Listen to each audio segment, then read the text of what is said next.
Allez, prends la vedette tout de suite, ça y est. Il a raison, vas-y. Fais ton beau, vas-y, fais ton beau. Super. Et ouais, le mois de février sera 10 poules ou ne sera pas. Et l'MDM, ça commence. Bienvenue sur l'MDM pour cette 20e émission. Et oui, déjà 20. La prochaine, ce sera les 2 ans, donc on fêtera ça, évidemment. Alors, pour commencer, un petit mea culpa dans l'intro, après on n'en parlera plus. Donc, c'est Philippe Toutou qui a été élu, président de la communauté urbaine de Grand Paris Seine-et-Oise. Moi, je pensais que ça aurait été Paul Martinez. Donc, mea culpa. Faut bien que les choses arrivent. C'est comme placé, il a réussi à se placer. Donc, il faut que les choses arrivent. Bon, pour continuer, nous sommes en équipe un peu réduite cette semaine pour le tournage. Donc, vous retrouverez Lorraine, vous retrouverez Julien, vous retrouverez moi. Et puis, on va faire comme ça. Et vous retrouverez aussi, de temps en temps, Deeppool qui se placera un petit peu. Et ouais. Allez, c'est parti!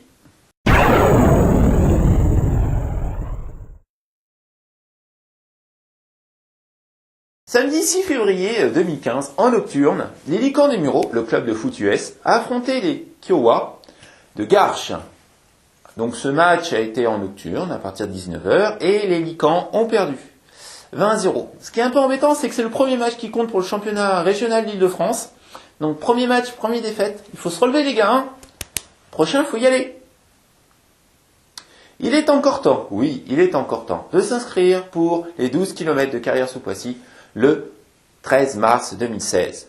Vous retrouverez les inscriptions sur la brève qui correspond à ce que je viens de dire sur le site des Nouvelles du Murau ou également sur le journal des Deux Rives. Il y a les petits liens pour retrouver les inscriptions. Alors, le circuit, c'est le même que l'an dernier. Eh oui, on ne change pas.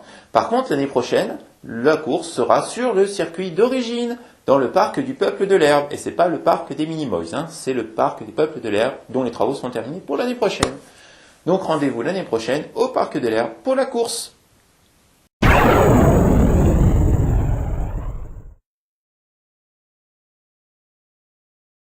Comme il ne se passe pas grand chose en matière de cinéma dans la région ce mois-ci, j'ai décidé de vous parler des sorties nationales. Et inévitablement pour ce numéro de l'NDM, on va commencer par Deadpool. C'est réalisé par Tim Miller, à qui l'on doit Scott Pilgrim, l'excellent Scott Pilgrim que je vous conseille d'aller voir si ce n'est pas déjà fait, ou de revoir si vous l'avez déjà vu, qui était lui aussi adapté d'une bande dessinée, comme Deadpool.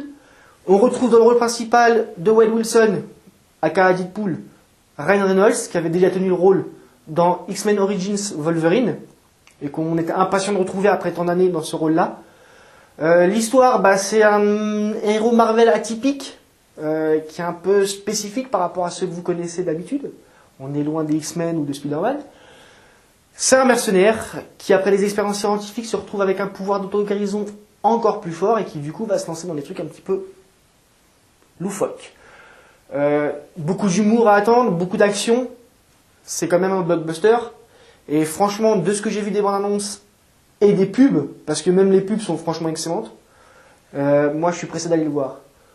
On continue avec Chair de Poule, le film, adapté des romans de la série de romans Chair de Poule de R.L. Stein. C'est réalisé par Rob Letterman, qu'on connaît beaucoup pour son travail dans l'animation et les films jeunesse. On retrouve à l'affiche Jack Black dans le rôle de R.L. Stein, Dylan Minette dans le rôle de Zach, qu'on a vu notamment dans Marvel les Agents du Shield. Il jouait un jeune scientifique qui partait sur les mauvais chemins. On retrouvera aussi Odeya Rush dans le rôle d'Anna, la fille de R.L. Stein, qu'on a vu dans The Giver notamment, et Amy Ryan dans le rôle de Gale, qu'on aura pu voir dans Birdman, le film avec Michael Keaton, que je suis pressé d'aller voir parce que j'ai pas eu l'occasion de le voir encore. Ça raconte l'histoire de Zach qui débarque dans une nouvelle ville, qui rencontre Anna, la fille de l'auteur R.L. Stein, et en traînant dans la maison de l'auteur, il se rend compte qu'en fait les monstres dont parle l'auteur sont enfermés dans son manuscrit. Sauf que, comme toujours dans ces cas-là, les monstres se libèrent, ils foutent la pagaille dans la ville, et il n'y a que Zach, ses potes et l'auteur, R.L. Stein, pour sauver le monde. On continue avec The Revenant Alors attendez, il va me falloir plusieurs fois pour le dire, parce que franchement, c'est pas facile. Alejandro González Iñárritu. C'est bon ? Et tout. Et tout, voilà. C'est un western, c'est revenu à la mode à cause de Quentin Tarantino, donc on en voit des nouveaux. Et on retrouve l'excellent Leonardo DiCaprio. Pas besoin de vous le présenter, je pense que vous savez tous qui c'est. Moi perso, c'est un acteur que j'adore, c'est pour ça que j'en parle. Et le non moins excellent Tom Hardy, qu'on a vu notamment dans Dark Knight Rises, et dans l'excellent Warrior, qui est un peu le Rocky moderne, mais façon MMA. Ça nous raconte l'histoire d'un trappeur dans une Amérique sauvage qui s'appelle Hugh Glass. Il va être, au cours d'un voyage, il va être blessé par un ours et laissé pour mort, abandonné par ses coéquipiers. Forcément, ça va pas lui plaire, donc il décide de pas mourir, et je pense que quand il va revenir, il va essayer de régler un peu ses comptes avec ses soi-disant équipiers. On continue et on finit avec Ave César, et j'ai mis l'intonation, de Joel et Ethan Cohen. C'est ça, excusez-moi, j'ai eu un doute. Avec un casting de taré, puisqu'on y retrouve pêle-mêle George Clooney, Josh Brolin, Channing Tatum, qu'on voit un peu danser d'ailleurs, je crois. Ça nous raconte quoi? Ça nous raconte une folle journée de Eddie Mannix, un résolveur de problèmes des studios hollywoodiens de la grande époque.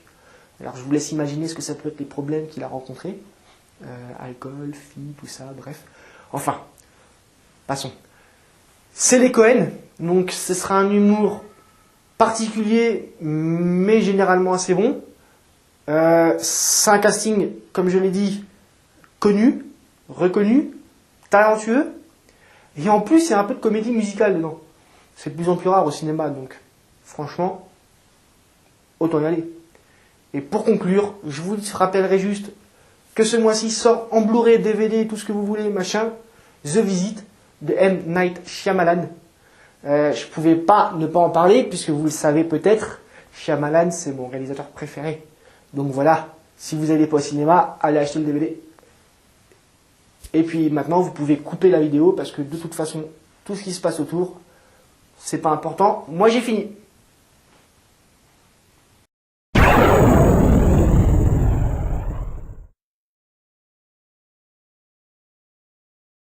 Les 5 et 6 mars 2016, au parc de Sautour au Mureaux, se déroule pour la 15e année le Festival international du cirque des Mureaux. Cette 15e édition offre un tour du monde des arts du cirque.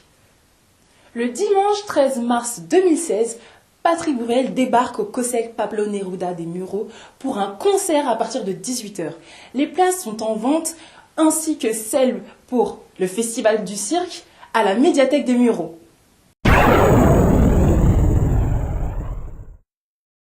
Cette émission se termine sur un si. S'il y a une image qu'il faut regarder, revoir, c'est celle-ci. Non, pas lui, encore, dégagez-moi celle-là. Remettez la bonne. Voilà. Kenji Hoba, l'acteur qui a joué Gavan, ou pour ceux qui ne connaîtraient pas le nom, c'est Xor, le premier Xor de l'histoire, nous a accordé la possibilité de le prendre en vidéo et en photo lors du Paris Manga Sci-Fi Show 21e édition. Merci Gavan de nous avoir permis ce petit retour en enfance grâce à vous. Kevin d'ailleurs est reparti avec sa dédicace, mais si vous voulez avoir plus d'infos là-dessus, allez voir l'émission spéciale de la Pause Geek sur le Paris Manga. On s'est bien amusé. LNDM, c'est fini.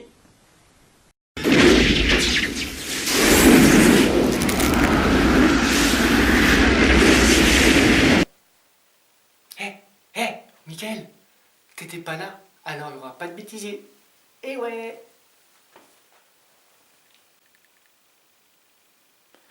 Alors, LMDM 20, Culture, Lorraine, Bruel, 1. Action. T'as dit Lorraine Bruel. Elle s'est vue marier avec Patrick, là, ça lui a fait un coup. Ah bah oui, Lorraine Bruel. Je m'en fous, je garde là. Allez. On n'a dit pas de bêtisier. Ah ouais, c'est vrai, on n'a dit pas de bêtises. Merci qui? Mickaël. Il contrôlera après la petite connerie qu'on a fait. Vas-y. Le dimanche 13 mars 2016, Patrick Bruel débarque... Pardon. Bon, on reprend. Super, encore du bêtisier.